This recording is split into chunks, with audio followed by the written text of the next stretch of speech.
Hi friends, welcome to ಗೃಹಿಣಿ all in one by Seema. ಇವತ್ತು ಸಖತ್ ಟೇಸ್ಟಿ ಆಗಿರುವಂಥ ಚಿಕನ್ ಸುಕ್ಕವನ್ನು ಮನೆಯಲ್ಲಿ ಹೇಗೆ ಮಾಡೋದು ಅನ್ನೋದನ್ನು ನೋಡೋಣ ಬನ್ನಿ. ಇಲ್ಲಿ 1 kg ಅಷ್ಟು ಚಿಕನನ್ನು ತೊಗೊಂಡಿದ್ದೇನೆ. ಅದಕ್ಕೆ ಒಂದು ಸ್ವಲ್ಪ ಸಾಲ್ಟು, ಹಾಗೆ ಲಿಂಬೆ ರಸ ಮತ್ತು ಶುಂಠಿ ಬೆಳ್ಳುಳ್ಳಿ ಪೇಸ್ಟ್, ಇದು ಮನೆಯಲ್ಲೇ ಮಾಡ್ಕೊಂಡಿದ್ದು. ಶುಂಠಿ ಮತ್ತು ಬೆಳ್ಳುಳ್ಳಿನ ಹಾಕಿ ಚೆನ್ನಾಗಿ ಹಾಕ್ಕೊಂಡು ಇದಕ್ಕೆ ಇವು ಮೂರನ್ನು ಹಾಕಿದ ನಂತರ ಇದನ್ನು ಚೆನ್ನಾಗಿ ಮಿಕ್ಸ್ ಮಾಡಿ.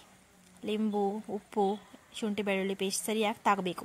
ಅದರ ನಂತರ ಇಲ್ಲಿ ನಾವು ರಾಜ್ ಅವ್ರದ್ದು ಚಿಕನ್ ಮಸಾಲಾನ ಯೂಸ್ ಮಾಡ್ತಾ ಇದ್ದೀನಿ. ನೀವು ಯಾವುದು ಬೇಕಾದರೂ ಯೂಸ್ ಮಾಡ್ಬೋದು. ಎವರೆಸ್ಟ್ ಅವ್ರದ್ದು ತುಂಬ ಚೆನ್ನಾಗಿರ್ತದೆ, ಅದನ್ನು ಯೂಸ್ ಮಾಡಿ. ಹಾಗೆ ಅದನ್ನು ಹಾಕಿ ಕರೆಕ್ಟ್ ಕೋಟಿಂಗ್ ಆಗೋ ತನಕ ಎಷ್ಟು ಬೇಕು ನೋಡಿ ಅಷ್ಟನ್ನು ಹಾಕಿ ಚೆನ್ನಾಗಿ ಮಿಕ್ಸ್ ಮಾಡಿ.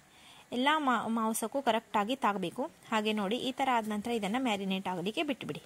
ನೆಕ್ಸ್ಟ್ ನಾವು ಬೇರೆ ಪ್ರೊಸೀಜರನ್ನು ಮಾಡ್ಕೊಳ್ಳೋಣ. ಒಂದು ಪ್ಯಾನನ್ನು ಇಟ್ಕೊಂಡು ಅದರಲ್ಲಿ 1 ಸ್ಪೂನ್ ಆಯಿಲು ಹಾಗೆ 1 ಸ್ಪೂನ್ ಘೀಯನ್ನು ಹಾಕಿ 4 ರಿಂದ 5 ಗ್ರೀನ್ ಚಿಲ್ಲಿಯನ್ನು ಹಾಕ್ಕೊಂಡು ಚೆನ್ನಾಗಿ ಸಾಟೆ ಮಾಡ್ಕೊಳ್ಳಿ. ಅದು ಚೆನ್ನಾಗಿ ಫ್ರೈ ಆಗಬೇಕು, ಆಗಲೇ ಅದರ ಸ್ಪೈಸಿನೆಸ್ ಏನಿದೆ ಅದು ಬಿಡ್ತದೆ.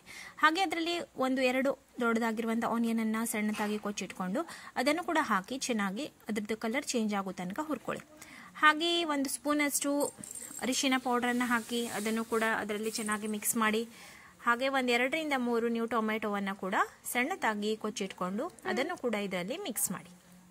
ಟೊಮೆಟೊ ಸರಿಯಾಗಿ ಮ್ಯಾಶಿ ಆಗಬೇಕು, ಅಲ್ಲಿ ತನಕ ಇದನ್ನು ನೀವು ಮಾಡಬೇಕು. ಹಾಗೆ ವಿಡಿಯೋವನ್ನು ಲೈಕ್ ಮಾಡಿ, ಶೇರ್ ಮಾಡಿ, ಸಬ್ಸ್ಕ್ರೈಬ್ ಮಾಡ್ಕೊಳ್ಳಿ. ಅದರ ನಂತರ ಏನು ಮ್ಯಾರಿನೇಟ್ ಮಾಡಿದಂಥ ಚಿಕನ್ ಏನಿದೆಯಲ್ಲ ಅದನ್ನು ಕೂಡ ಹಾಕಿ ಚೆನ್ನಾಗಿ ಮಿಕ್ಸ್ ಮಾಡಿ. ಈಗ ಚಿಕನ್ ಬೇಯಲಿಕ್ಕೆ ಸ್ಟಾರ್ಟ್ ಆಗ್ತದೆ, ಫುಲ್ ನೀರು ಬಿಡ್ಲಿಕ್ಕೆ ಸ್ಟಾರ್ಟ್ ಆಗ್ತದೆ.